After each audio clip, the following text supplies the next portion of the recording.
Hechos capítulo 5, versículos 1 al 11. La iglesia primitiva predicaba el evangelio, perseveraba unánime, era perseguida, pero también unánimes elevaban plegarias para hacer la voluntad de Dios, y en ellos había una ardiente pasión por la predicación del evangelio. Pero en este capítulo 5 encontramos el primer pecado público dentro de la iglesia, encabezado por Ananías y Zafira.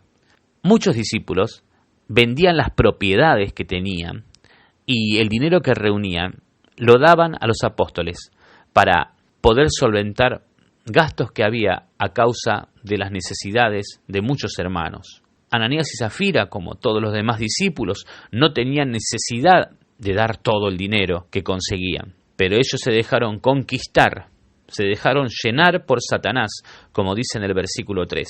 O sea, acá no se refiere a que Satanás se metió dentro de Ananías, se refiere a que él se dejó influenciar por sus pensamientos. Ellos cayeron en la apariencia, en la hipocresía. William MacDonald dice que el pecado de Ananías y Zafira consistió en profesar darlo todo cuando solo dieron algo.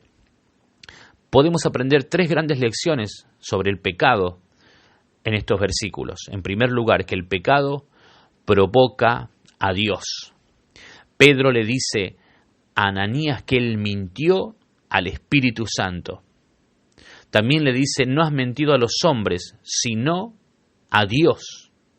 Y en el versículo 9 le dice a la esposa de Ananías, a Zafira, ¿por qué convinisteis en tentar, en provocar al Espíritu del Señor? El pecado provoca a Dios.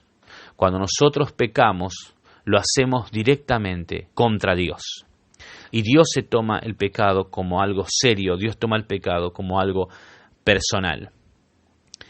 Hebreos capítulo 10, versículos 26 en adelante, dicen, porque si pecaremos voluntariamente después de haber recibido el conocimiento de la verdad, ya no queda más sacrificio por los pecados, sino una horrenda expectación de juicio y de hervor de fuego que ha de devorar a los adversarios. El que viola la ley de Moisés por el testimonio de 2 o 3 testigos muere irremisiblemente. ¿Cuánto mayor castigo pensáis que merecerá el que pisoteare al Hijo de Dios y tuviere por inmunda la sangre del pacto en la cual fue santificado e hiciere afrenta al Espíritu de gracia? Pues conocemos al que dijo, mía es la venganza, yo daré el pago, dice el Señor. Y otra vez, el Señor juzgará a su pueblo. Horrenda cosa es caer en manos del Dios vivo. No provoquemos a Dios con nuestros pecados. Es muy claro este pasaje que acabamos de leer. En segundo lugar, el pecado paraliza la obra. En Josué capítulo 7 vemos cómo el pecado paralizó la marcha victoriosa de Israel.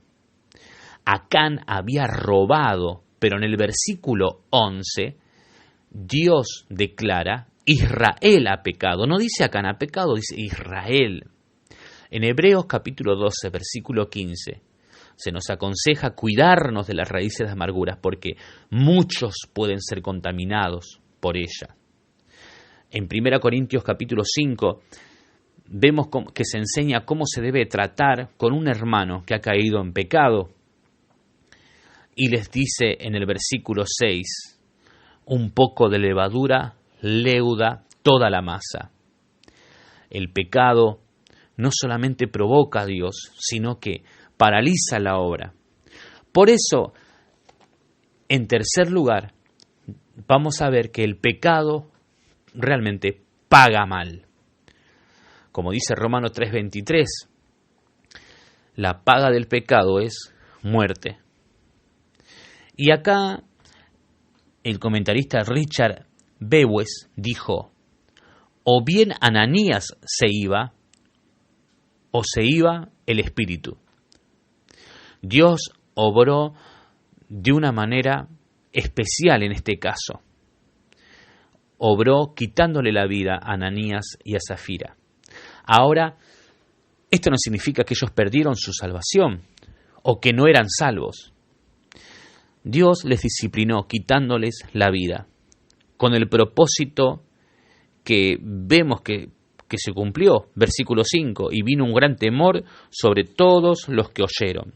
Versículo 11, y vino un gran temor sobre toda la iglesia y sobre todos los que oyeron estas cosas. La santidad de Dios era necesaria como hoy es necesaria en la iglesia. El pecado paga mal.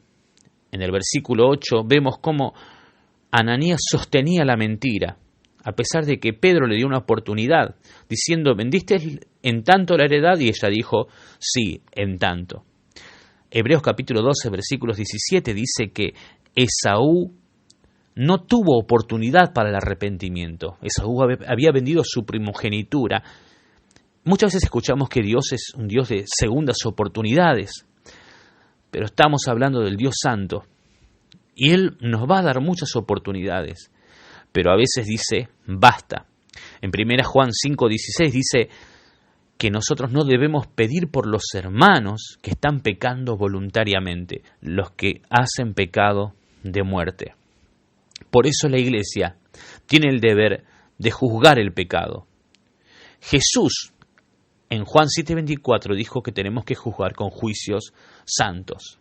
En 1 Corintios capítulo 6 se enseña que la iglesia debe juzgar a los creyentes.